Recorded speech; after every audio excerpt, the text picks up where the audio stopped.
Assalamualaikum warahmatullahi wabarakatuh. Bismillah wassalatu wassalamu ala rasulillah amma ba'd. Allahumma sholli ala Muhammad wa ala ali Muhammad. Saya akan mereview apa yang telah disampaikan oleh kedua teman saya tentang nasab kelahiran Nabi Muhammad Sallallahu Alaihi Wasallam hingga perjalanan menuju ke Syam. Dan langsung saja, nasab kelahiran dan penyusuan Nabi Muhammad Sallallahu Alaihi Wasallam.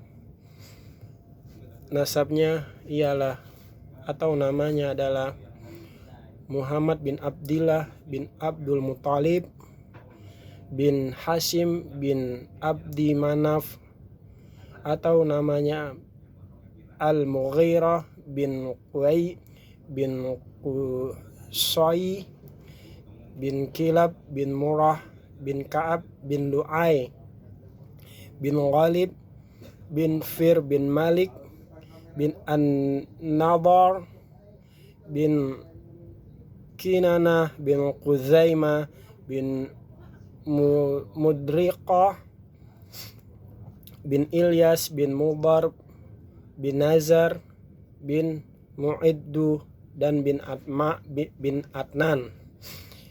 Itulah batas nasab Rasulullah Sallallahu Alaihi Wasallam yang telah disepakati oleh para ulama. Yang selebihnya dari yang telah disebutkan masih diperselisihkan, tetapi hal yang sudah tidak diperselisihkan lagi adalah dari Adnan, termasuk anak Nabiullah Ismail alaihissalam bin Ibrahim alaihissalam, yaitu kekasih Allah Subhanahu wa Ta'ala, dan bahwa Allah telah memilihnya beliau Sallallahu Alaihi Wasallam dari kabilah yang paling bersih, keturunan yang paling suci dan yang paling utama di dunia. Tidak sekalipun dari harot jahiliyah memasuki ke dalam nasabnya. Dalam hadis Muslim meriwayatkan dengan sanadnya sampai dari Rasulullah SAW yang artinya, sesungguhnya Allah memilih Kinayah dari anak Ismail alaihissalam dan memilih Quraisy dari Kinayah, kemudian memilih Hashim dari Quraisy dan memilihku dari Bani Hashim. Dan Nabi Muhammad SAW dilahirkan pada 12 Rabiul Awal, tepatnya pada tahun gajah, yakni tahun di mana Abraha berusaha menyerang Ka'bah dan menghancurkan Ka'bah. Namun Allah melindungi Ka'bah itu sendiri dengan menggagalkan dengan mukjizat yang agung, sebagaimana yang di dalam Al-Quran telah disebutkan dalam surat Al-Fil. Menurut riwayat yang paling kuat, Nabi Sallallahu Alaihi Wasallam lahir pada Senin malam 12 Rabiul Awal. Ia dilahirkan dalam keadaan yatim. Bapaknya Abdullah meninggal ketika ibunya mengandung dia dalam kandungan berumur 2 bulan.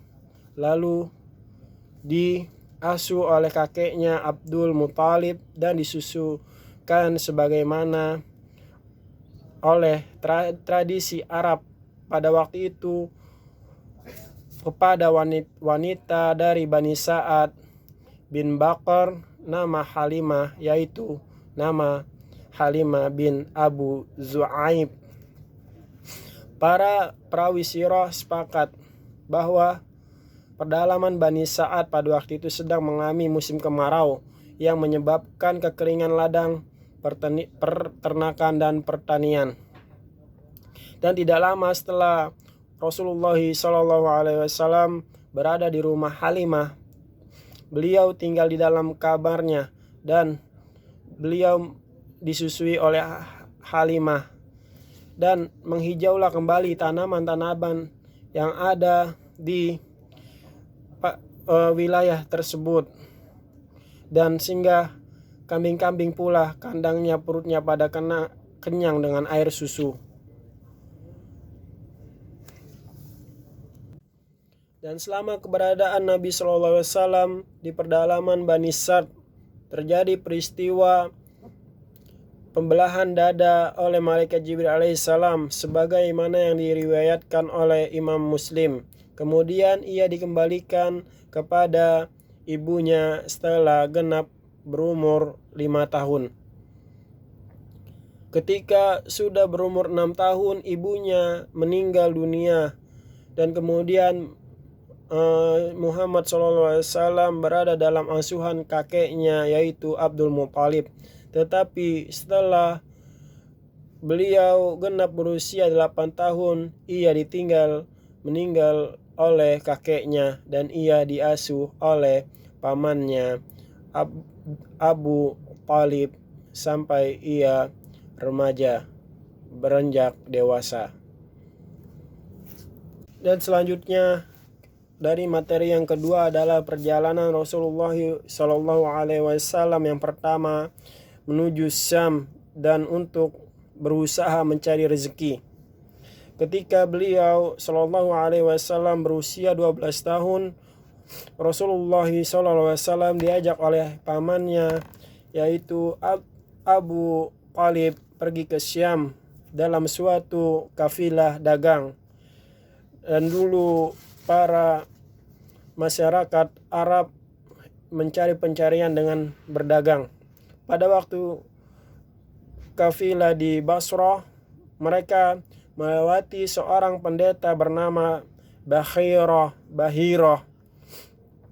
Ia adalah seorang pendeta yang banyak mengetahui Injil dan ahli tentang masalah-masalah kerohanian,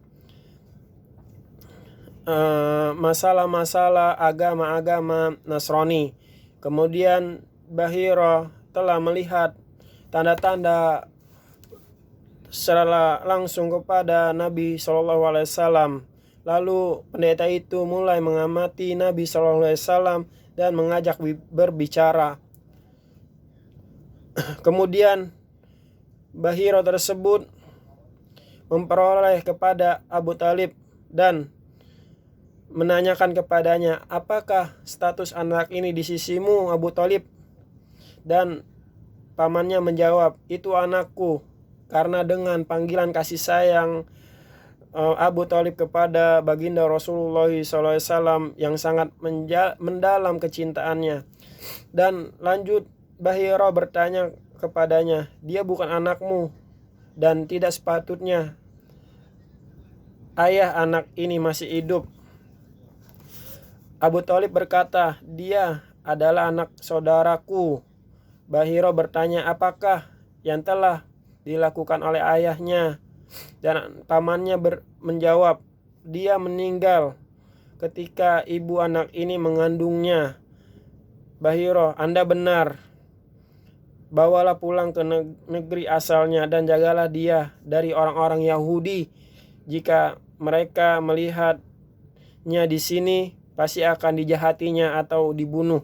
Sesungguhnya anak saudaramu ini akan memegang perkara yang besar untuk agamanya. Kemudian Abu Thalib cepat-cepat membawanya ke Mekah. Pada masuk masa remaja, Rasulullah SAW mulai berusaha mencari maisha atau rezeki dengan mengembala kambing. Rasulullah SAW pernah bertutur tentang dirinya, aku dulu mengembala kambing penduduk Mekah untuk dengan upah beberapa qirat. Selama masa mudanya, Allah telah memelihara dari penyimpangan yang biasanya dilakukan oleh para pemuda seusianya, seperti berhura-hura, permainan nista atau bohong lainnya. Bertutur Rasulullah SAW bertutur tentang dirinya yang beliau mengatakan, aku tidak pernah menginginkan sesuatu yang biasa mereka lakukan di masa jahiliyah kecuali 2 kali. Itu pun kemudian dicegah oleh Allah Subhanahu wa taala. Setelah itu aku tidak pernah menginginkan sampai Allah memuliakan aku dari risalah, atau aku berkata kepada seorang teman yang mengembala kambing bersamaku di Mekah, tolong awasi kambingku. tolong awasi kambingku, karena aku akan memasuki kota Mekah untuk berdagang sebagaimana para pemuda. Kawan itu menjawab, lakukanlah. Lalu aku keluar. Ketika aku sampai pada rumah pertama di Mekah, aku mendengar nyanyian. Lalu aku berkata, atau aku bertanya, apa ini? Mereka menjawab, ini ada pesta. Lalu aku pun duduk mendengarkannya. Tetapi kemudian Allah menutup telingaku. Lalu aku tertidur dan tidak terbangun kecuali oleh panas matahari. Kemudian aku kembali kepada temanku dan ia bertanya kepadaku, dan aku pun mengkhabarkannya. Kemudian pada malam yang lain aku katakan kepada temanku sebagaimana pada malam pertama. Dan maka aku pun memasuki ke Mekah, lalu mengalami kejadian sebagaimana malam terdahulu. Setelah itu aku tidak pernah menginginkan keburukan. Disinilah Allah telah menjaga kekhususan terhadap Nabi Muhammad SAW dari beberapa keburukan yang telah disebutkan tadi. Ada beberapa faedah yang dapat diambil dari perjalanan Rasulullah SAW ke negeri Syam. Yang pertama adalah satu adalah faedahnya adalah